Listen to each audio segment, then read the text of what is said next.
దేశం మొత్తం ఏం నడుస్తుందంటే పుష్ప 2 బజ్ అనేది నడుస్తూ ఉంది. పుష్ప 2 ఇప్పుడే ట్రైలర్ చూసాం, మామూలు లేదు. పుష్ప 2కి ఎంత బజ్ క్రియేట్ అయిందంటే ఈరోజు పాట్నాకు వచ్చిన జనాలు చూస్తే అర్థమైపోద్ది. నిన్న పాట్నాలో అయితే కొట్టుకున్నారు, పాసులు దొరికితే చాలరా బాబు, పాసులు దొరికితే చాలరా బాబు అని. ఒక ఎక్స్పెక్టేషన్ లేకుండా పుష్ప 1 అనేది హిందీలో రిలీజ్ అయింది. అది ఈరోజు ఇంత సెన్సేషన్ అయిద్దా అనిపించింది నాకైతే. ఎందుకంటే అల్లు అర్జున్ గంగోత్రితో మొదలుపెట్టి ఎక్కడి నుంచి ఎక్కడికి వెళ్ళాడా అని చెప్పి తన కెరియర్ గ్రాఫ్ చూస్తే ఇన్స్పిరేషనల్, నిజంగా ఇన్స్పిరేషన్.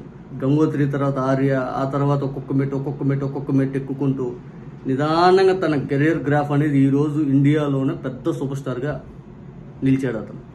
అతను అంత కష్టపడటానికి ఎంతో మందికి అతను ఇన్స్పిరేషన్ ఈరోజు చెప్పాలంటే. అతను క్యారెక్టర్ పరంగా కానీ, అతను సిన్సియారిటీ కానీ, వర్క్ పట్ల తను ఎదిగినా కూడా ఒదుగుండే విధానం కానీ, ఇవన్నీ చూసే వాళ్ళకి అల్లు అర్జున్ తను కోట్లాది మందికి ఈరోజు దేశంలోనే ఒక ఇన్స్పిరేషన్ వ్యక్తిగా నిలిచాడు.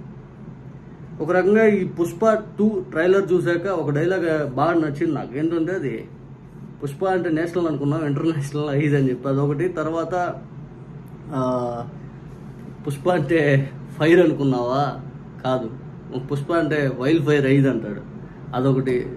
ఈ ట్రైలర్ మాత్రం బాగుంది. వైసీపీ సోషల్ మీడియా కూడా దీన్ని బలంగా అయితే సపోర్ట్ చేస్తూ ఉంది. మనం కూడా ఈ సినిమాని పూర్తి స్థాయిలో హిట్ అవ్వాలనే కోరుకుందాం. జగన్మోహన్ రెడ్డి గారి అభిమానులు, వైఎస్ఆర్ కాంగ్రెస్ పార్టీకి చెందినటువంటి అభిమానగణం మనందరం ఈ పుష్ప పెద్ద హిట్ కావాలని బలంగా కోరుకుందాం. బికాజ్ ఎందుకంటే మనకి నంద్యాల ఎలక్షన్కి ఆయన వచ్చి సపోర్ట్ చేశాడు.